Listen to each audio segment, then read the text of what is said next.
So the shrimp are removed and we have an empty tank. Okay, so what we're going to do next is we're going to add some bacteria.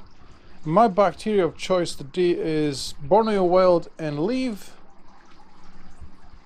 And the reason we use bacteria, guys, is because we want our tank to get a really good start. Okay, so there's lots and lots of brands of bacteria on the market. I'm not specifically going to mention individual names, but this is what you want to do. You want to give your tank a little bit of a kickstart with bacteria. So you want to sprinkle it over the bottom like so. Just get a little bit everywhere, okay? And this is the super simple bee shrimp tank setup,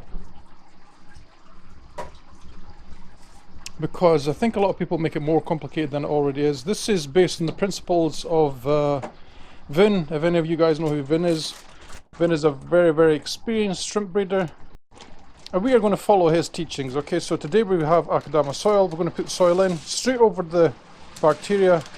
I have about 4.5 litres, 5 litres of soil here, which is more than enough for this. Let's get it in. Super simple, fast setup. Now the setup is fast, but the cycle time isn't, and that is really important with shrimp. You want to give the tank as long as possible to cycle, right? So we're just going to roughly flatten this out. It doesn't have to be perfect because this will settle itself in the tank as well. Right, so there we have our substrate in. We're going to add the filter back in. Now your choice of filter is completely up to yourself. I have a Pat Mini filter there with a double sponge that I'm going to add back in here at the back, but we're still going to cycle it for 2 months, okay? Because you're not just cycling the filter, you need to cycle the whole tank. For us to add it all back in again. Now bear in mind though, guys, if this is your first tank, you need to cycle it properly, right? So I'm using these filters that were already in there before, but you will have to use new ones, and that's why it's very important that you cycle your tank properly.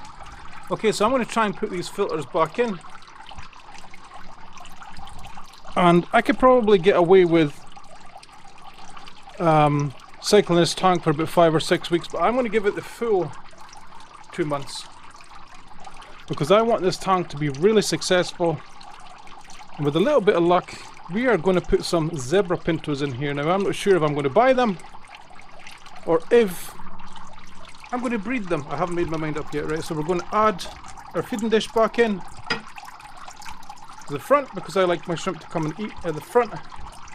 We're then going to add our fertilizer. Now this is optional, but I like to do it. And I like to add about 5 ml per 60 litres of water on a startup, right? So that's almost this entire pipette. This stage here as well, you could probably add this once your water is in, but I don't think it really makes any difference. Right, and then we're going to add the bag in that we had the Akadama in, like so, and then we're going to fill up the water, and that is it. Okay, one momento.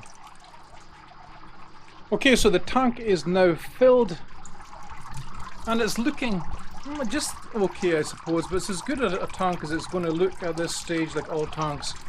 We're going to add a plant. This is a Trident Java fern that came out this tank here. We're just going to place this into the back somewhere, like so, and then we're going to switch the filter on.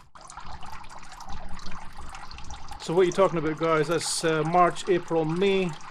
Beginning of May, this tank will be ready for shrimp.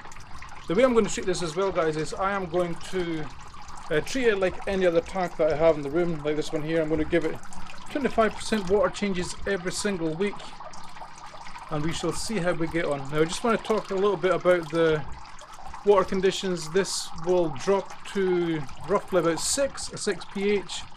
I don't use GH or KH anymore as a measurement. I only use TDS because I use RO water. This was filled up with RO water to 150 parts per million, and I know that also that there is no ammonia in this substrate, okay?